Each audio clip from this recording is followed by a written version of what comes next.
This segment is brought to you by the Kansas Soybean Commission, the Soybean Checkoff, progress powered by Kansas farmers. Welcome back to Farm Factor and the Kansas Soybean Update. This is the Kansas Soybean Update. It's brought to you by the Kansas Soybean Commission. The Soybean Checkoff, progress powered by Kansas farmers. John Baize is joining us. He is a market analyst with the US Soybean Export Council. And John, what a year for 2016 concerning US soybean exports. It looks like we're going to have a very good year, probably record exports of soybeans in the current marketing year, following a record last year. Our sales are running well ahead of last year, particularly with exports to China. We're on line to have a record year for sure. What are the biggest factors as to we see why that we continue with the growth in U.S. soy exports? Well, number one by far is China. We're about 5 million tons ahead of last year in the exports to China.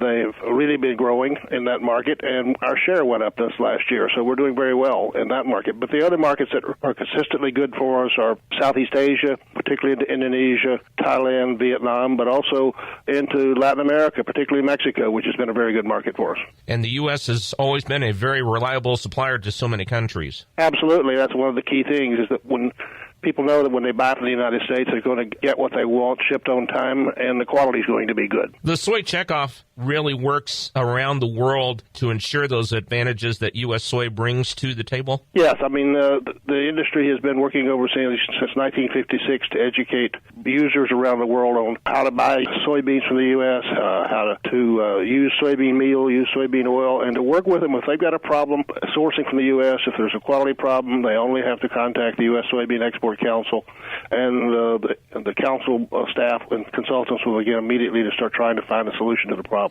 An area of particular growth out there is the Asian subcontinent as well. We are seeing really good growth now in demand in Bangladesh and Pakistan, which is a relatively recent time that occurred, but we're shipping quite a lot into that market now.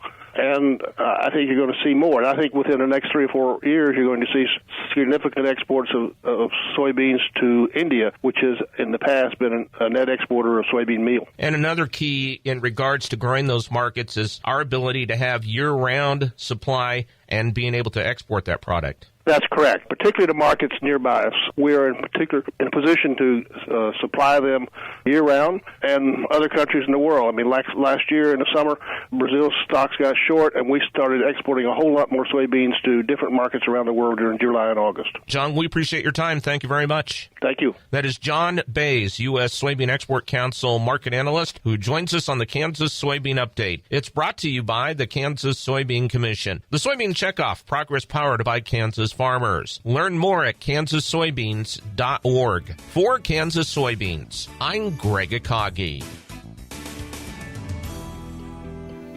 Hope you enjoyed this week's Kansas Soybean Update. Stay with us after the break for more Farm Factor as Kyle interviews John Heisdorfer.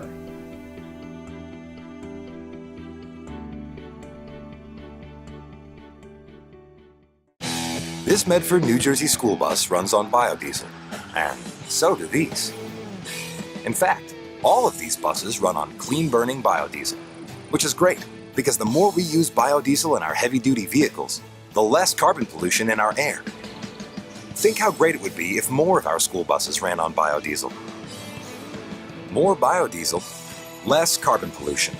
More is less. Biodiesel, America's advanced biofuel.